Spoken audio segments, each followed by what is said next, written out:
बंधु माने आजिर एही कार्यक्रम को आपण मानकु स्वागत।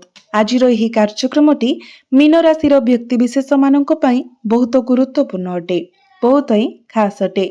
आपण जहाँ शुणिबाकु जाउछंती ताहा शुणी खुशी हेबा पई प्रस्तुत हुंतु, कारण आगामी 3 दिन मध्यरे खुशीर 3टी प्रमुख उत्सव आपणक पई उत्साहर सहित अपेक्षा करिछि। एहाकु मजा भाबरे नियंतु नाही, कारण यह ठीक से ही मुहूर्त जहाँपाई आपण वर्ष वर्ष धरी अपेक्षा करिसेंती। बंधु माने बहुत समय धरी आपणकर जीवन गुरुत्वपूर्ण उत्थान पतनर आक्रमण होइछि। वर्ष वर्ष धरी आपण छोट छोट खुशी पाई मध्य इच्छा करुछंती, संघर्ष करुछंती। आपणकर मन चिंता एवं चापरे संपूर्ण भावरे घेराबंदी होई जाइछि। किंतु बंधु माने एही 3 दिन मध्यरे ब्रह्मांड केवल आपणक पई एक संपूर्ण नूतन योजना प्रस्तुत करुछि। एही 3टी दिन विशेष भावरे गुरुत्वपूर्ण हेबाकु जाउछि, विशेष करी आपणकर क्यारियर एवं आपणकर व्यक्तिगत मंगल पई। आपणकर प्रेम जीवन रे मध्य एक गभीर प्रभाव दृश्यमान हेबो। बंधु माने यह अनेक वर्ष धरी लागि रहितिबा पारिवारिक एवं मानसिक जंजालरू निजको मुक्त करिवार उपयुक्त मुहूर्त। केवल निश्चित करंतु जे आपण कोनोसी भूल करू नाहंती, कारण जदि आपण सतर्क रहिबे तेबे एही समय निसंदेह रे आपणकर जीवनर सुवर्ण युग प्रमाणित हेबो। कारण मई 11 तारिख रे मंगल राशि परिवर्तन करी मेष राशि रे प्रवेश करिवे। मंगलंकर मेष राशि रे प्रवेश आपणक जीवन रे एक संपूर्ण नूतन आरंभ को चिन्हित करे। किछि समय धरी शनि एवं मंगल आपणकर निज राशि रे गोचर करुथिले, जहा द्वारा आपण करितिबा प्रत्येक कार्य कइंछ भली धीरे धीरे आगको बढ़ुथिला। आपणको घंटा घंटा मास मास एवं वर्ष वर्ष धरी परिश्रम करिबाको पड़िछि। सामान्य खुशी पाइबा पई दीर्घ अपेक्षा करिबाको पड़िछि। प्रत्येक प्रयास रे आपणको आपणकर समस्त शक्ति व्यवहार करिबाको पड़िछि। जो कार्य गुड़िक आपण पूर्वरु आखि पिछुलाके समाप्त करि पारुथिले ताहा एबे समाप्त हेबा पई किछि घंटा समय नेउछि। तथापि गोटिए कथा मने रखंतु, एही 3 दिन मध्यरे आपणकर मानसिक चाप सामान्य वृद्धि पाई पारे, कारण मंगल वर्तमान मध्य आपणकर निज राशि रे गोचर करुछंती, जहाँकि मई 11 तारिख पर्यंत रहिबो। जेतेबेले यह शेष रे मेष राशि रे प्रवेश करिवे तो आपणकर अधिक चिंता एवं मानसिक चिंता वृद्धि पाई पारे। आपण सामान्य कथारे चिंतित होई पारंती एवं चापर शिकार होई पारंती। आपणको मने रखिबाकू पड़िबो जे शनि वर्तमान आपणकर लग्न रे गोचर करुथिबारु आपणको न्यायर भावना पोषण करिबाकू पड़िबो। आपणको कठोर श्रृंखला पालन करिबाकू पड़िबो। सकाळे शीघ्र उठिबा एवं प्रत्येक कार्य निर्धारित समय सठिक भावरे समाप्त करिबाकू पड़िबो। आपण विलंब करिबा उचित नहे, यह मने रखंतु। बंधु माने किछि समय धरी आपण अत्यधिक भाव प्रवण होई पड़िछंती। आपण सब किछि विषय भाव प्रवण होई पड़ंती। जदि केही सामान्य कथा मध्य कहंती आपण एहाकु हृदय को नै जानती। ताहा परिवार सदस्य होंतु किंबा आपणकर जीवन साथी, प्रत्येक दिगरु आपण भावनार घूर्णी बात्या द्वारा आच्छादित। आपणक चारि पाखरे थिबा लोक माने एही सत्यर सुजोग नेउछंती एवं आपण मध्य एही चक्ररु मुक्त होई पारु नाहंती, जहा फलरे आपण आपणकर क्यारियर उपरे ध्यान देई पारु नाहंती। आपण जो सुख शांति एवं आनंद चाहुछंती ताहा आपणको बहुत दिन हेबो मिली पारु नाही। तेणु एही समयरु आपणकर भावना उपरे किछि नियंत्रण रखिबा पई सचेतन प्रयास करंतु। एहा व्यतीत आपण भूल लोकंको उपरे भरोसा रखि आसुछंती। प्रकृत रे निकट अतीत रे अनेक व्यक्ति आपणकर जीवन रे प्रवेश करिछंती एवं आपण अनेक भूल उपरे आपणकर विश्वास रखिछंती। एक भूल जहाँ आपणको प्रत्येक पदक्षेप रे क्षति सहिबाकू पड़िछि। आपणकर हृदय भांगी जाइछि। उच्च भावनार मुहूर्त रे निया जाइथिबा निष्पत्ति परे अनुताप एवं लुहकु नेछि। तथापि एही आगामी 3 दिन परिवर्तनर एक समय चिन्हित करे। तेणु एहाको हालुका भावरे नियंतु नाही। मु ठीक भावरे वर्णना करिबे जे केउ भूल गुड़िको एड़ाइबाकू पड़िबो, केउ कार्य ग्रहण करिबाकू पड़िबो एवं कोन करिबारु निवृत्त रहिबा उचित। कारण मंगलंकर आपणकर राशि मेष राशि रे प्रवेश एक स्मारकी परिवर्तन। କାରଣ ଶନି ନ୍ୟାୟର ଅଧିପତି ଏବେ ଆପଣଙ୍କ ରାଶି ମଧ୍ୟରେ ଏକା ରହିବେ, କିନ୍ତୁ ସେ ରେବତୀ ନକ୍ଷତ୍ରରେ ପ୍ରବେଶ କରିବେ, ଯେଉଁଥିରେ ଶନି ପରବର୍ତ୍ତୀ ସମୟରେ ପ୍ରବେଶ କରିବେ। ଏହି ଗୋଟିଏ କଥା ମନେ ରଖନ୍ତୁ, ଆପଣଙ୍କର ଦାୟିତ୍ୱ ବହୁତ ଦିନ ଧରି ବଢ଼ି ଚାଲିଛି ଏବଂ ଆପଣ ସେଗୁଡ଼ିକୁ ଏଡ଼ାଇବାକୁ ଚେଷ୍ଟା କରୁଛନ୍ତି। ଆପଣ ପ୍ରତ୍ୟେକ କାର୍ଯ୍ୟରେ ମଧ୍ୟ ବିଳମ୍ବ କରୁଛନ୍ତି। ଏହା ଏକ ଅସ୍ୱୀକାର୍ଯ୍ୟ ସତ୍ୟ। ଏହି ମୁହୂର୍ତ୍ତରୁ ଆପଣ କୌଣସି ଜିନିଷରୁ ପଳାଇ ଯିବା ଉଚିତ ନୁହେଁ। ଅତି କମ୍ରେ ଆପଣଙ୍କର ସମସ୍ତ ଦାୟିତ୍ୱ ଆପଣଙ୍କ ଜୀବନରେ ବର୍ତ୍ତମାନ ଦେଖାଯାଉଥିବା ଜଟିଳତାକୁ ସମାଧାନ କରିବାକୁ ଚେଷ୍ଟା କରନ୍ତୁ। ଆପଣଙ୍କୁ ଆପଣଙ୍କର ସ୍ଥଗିତ କାର୍ଯ୍ୟଗୁଡ଼ିକୁ ଏକ ସଠିକ୍ ପରିଣାମରେ ପହଞ୍ଚାଇବାକୁ ପଡ଼ିବ, କାରଣ ଯେପର୍ଯ୍ୟନ୍ତ ଆପଣ ଏହି ଅଚଳ କାମଗୁଡ଼ିକୁ ବାନ୍ଧି ନାହାନ୍ତି ସେ ପର୍ଯ୍ୟନ୍ତ ଆପଣ ଅନୁକୂଳ ଫଳାଫଳ ପାଇବେ ନାହିଁ।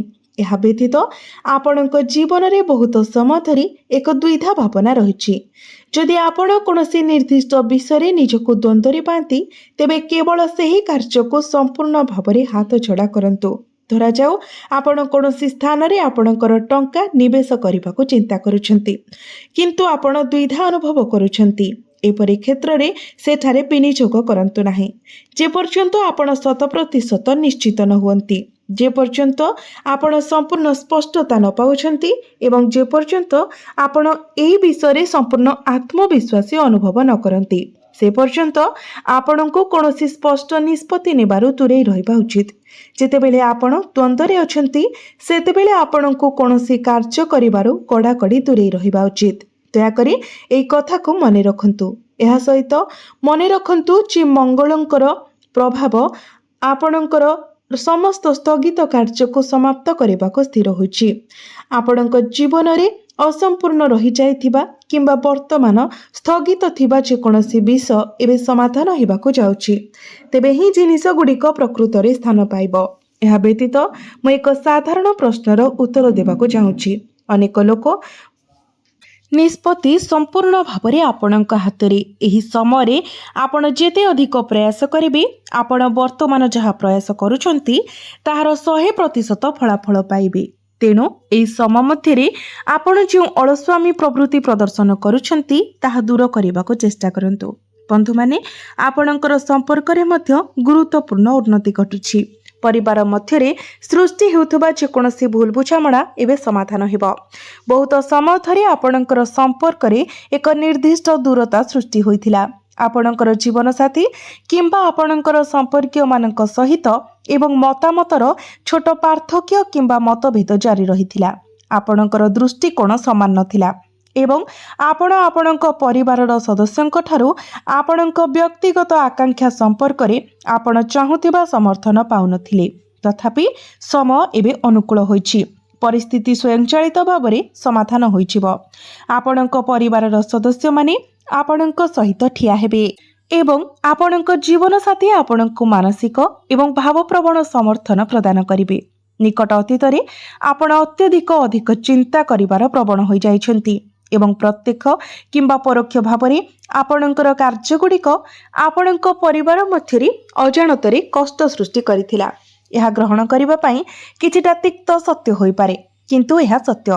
ବନ୍ଧୁମାନେ, ଗୋଟିଏ କଥା ମନେ ରଖନ୍ତୁ, ଏହି ସମୟ ମଧ୍ୟରେ ଆପଣଙ୍କର ଗୁପ୍ତ ଶତ୍ରୁ ବିଶେଷ ଭାବରେ ଶକ୍ତିଶାଳୀ, କାରଣ କେତୁ ବର୍ତ୍ତମାନ ଆପଣଙ୍କର କୁଣ୍ଡଳୀର ଏହି କ୍ଷେତ୍ରରେ ଅବସ୍ଥିତ। ତେଣୁ ସତର୍କ ରୁହନ୍ତୁ ଏବଂ ଗୁପ୍ତ ଶତ୍ରୁମାନଙ୍କର ବିରୁଦ୍ଧରେ ନିଜକୁ ରକ୍ଷା କରନ୍ତୁ, କାରଣ ଆପଣଙ୍କ ରାଶିରେ ଏପରି ବିରୋଧୀମାନଙ୍କୁ ପରିଚାଳନା କରୁଥିବା ଜ୍ୟୋତିଷ ଘର ଐତିହାସିକ ଭାବରେ ତୀବ୍ର କିମ୍ବା ପ୍ରତିକୂଳ ପରିଣାମ ଆଣିଛି। ଏହା ବ୍ୟତୀତ ଆପଣଙ୍କୁ ଲୁକ୍କାୟିତ ବିଶ୍ୱାସଘାତକ କିମ୍ବା ପଛରୁ ଛୁରା ମାରୁଥିବା ବ୍ୟକ୍ତିଙ୍କ ଠାରୁ ସତର୍କ ରହିବାକୁ ପଡ଼ିବ। କେହି ଜଣେ ଆପଣଙ୍କ ବିରୁଦ୍ଧରେ ଷଡ଼ଯନ୍ତ୍ର କରିବାକୁ ଚେଷ୍ଟା କରିପାରନ୍ତି।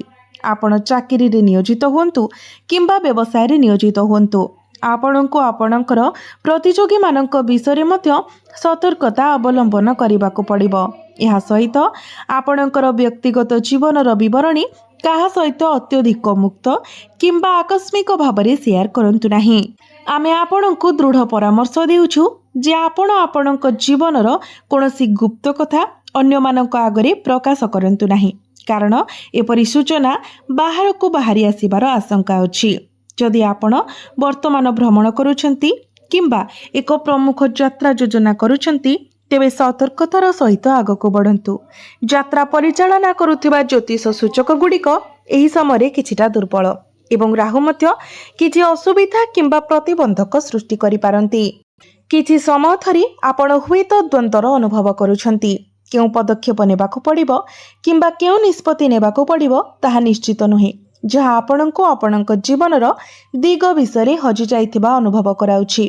टंका आपणकर हाथको आसु नाही, आपणक पाखरे टंका रहु नाही। जदि बा केउं बाटरू टंका आसुछि तेबे खूब शीघ्र यह खर्च हो जाउछि। एपरि अस्थिर आर्थिक परिस्थिति वर्तमान आपणक जीवनर एक प्रमुख वैशिष्ट्य होइछि। आपण निजको 5 वर्ष पूर्वे जे स्थिति रे थिले आज मध्य सही स्थिति रे पाउछंती। आपणकर सामग्रिक परिस्थिति परिवर्तन होई नाही, तथापि गभीर भावरे आपण आपणक जीवन रे अधिक प्रगति एवं उन्नति हासिल करबाकू चाहुछंती। आपण आज जेउठारे ठिया होइछंती आपण गत 5 वर्ष पूर्वे मध्य से समान स्थान रे थिले। तेणु वास्तव रे कोनोसी प्रगति होई नाही, कोनोसी प्रकारर अभिवृद्धि होई नाही। आपणकर आर्थिक स्थिति दिनकू दिन खराब हेउछि। मु आपणको कहिबाकू चाहे प्रत्येक व्यक्तिंकर एक अनन्य शक्ति अछि एवं आपणकर मध्य निजस्व शक्ति रहिछि। सेहीपरि प्रत्येक घरे निजस्व निर्दिष्ट शक्ति अछि। तेणु सकाळु शीघ्र उठी लुण मिश्रित पानी व्यवहार करी आपणक घरे पोछा लगांतु एवं तापरे आपणकर घरर वायु को कर्पूर एवं लवंगर धुआं परिपूर्ण करंतु। एपरि करिबा द्वारा घरे उपस्थित थिबा नकारात्मकता दूर हुए। प्रत्येक घरे किछि ना किछि नकारात्मकता रहिछि, किंतु जदि व्यक्ति माने किछि पदक्षेप नियंती एही नकारात्मकतार मुक्ति पाई पदक्षेप, तेबे सेही नकारात्मकता सेमानक घरे स्थायी भावरे दूर होई जाए। तेणु एही प्रतिकार को आपण कार्यकारी करंतु। यह प्रभावशाली भावरे नकारात्मकता को दूर करिवो। यह व्यतीत आपण अति कम रे जणे अभावी व्यक्ति को किछि प्रदान करंतु। बंधु माने एही समय आपण निजको जुक्ति किंबा विवाद रे फसी रहिथिबार देखि पारंती। राहु एवं मंगल वर्तमान किछि दिन पई आपणकर लग्न रे अछंती एवं केतु सहित एही प्रभाव द्वंद्व एवं मतभेदर एक उच्च संभावना सृष्टि करुछि। तेणु आपण सहजरे काहा सहित जुक्ति तर्क रे आकर्षित होई पारंती। से आपणकर जीवन साथी हुंतु किंबा आपणक निकट परिसर बाहरे थिबा केही। आपणको जुक्ति तर्क ठारू दूरे रहिबाको पड़िबो। विवाद रे फसिबा उचित नुहे। यह सहित जदियो आपणको न पढ़ी डॉक्यूमेंट रे स्वाक्षर करबा ठारू मध्य कठिन भाबरे दूरे रहिबा उचित। एही समय आपण लाल रंगर पोशाक दान करंतु। मंगल ग्रहर गोचर सूचाई दिए जे आपणको लाल रंगर कोनोसी वस्तु दान करबा उचित। हनुमान मंदिर दर्शन करंतु। मंदिर परिसर बाहर थिबा अभावी व्यक्ति मानकु लाल रंगर पोशाक दान करंतु। जदियो आपण केवल एक लाल रुमाल मध्य दान करंती, तथापि आपणको सेही अनुसार लाभ मिलिबो। यह करिबा द्वारा आपणकर समस्त प्रयास रे प्रगति एवं गति आसीबो। विशेष करी आपणकर अटकी रहितिबा कार्य आगको बढ़िबो। आपण दीर्घ दिन धरी जो मानसिक जटिलता सहित संघर्ष करुछंती सेथिरो आपणको मुक्ति मिलिबो। शनि आपणकर लग्न रे गोचर करुछंती। सब किछि बहुत धीरे धीरे आगको बढ़ुछि। तथापि जदि आपण कार्य को प्राथमिकता दियंती एवं श्रृंखला बजाय रखंती, तेबे आपण एही परिस्थिति बहुत परिमाण रे मुक्ति पाइबा आरंभ करिबे। बंधु माने आपण निश्चित भावरे निजर कर्म को प्रार्थना दियंतु एवं जीवन रे श्रृंखला रक्षा करंतु। शनि मध्य आपण को सहाय्य करिवे। तेबे बंधु माने आपणकर जीवन मंगलमय हो, यह ही ईश्वरଙ୍କ निकटरे मोर प्रार्थना। धन्यवाद।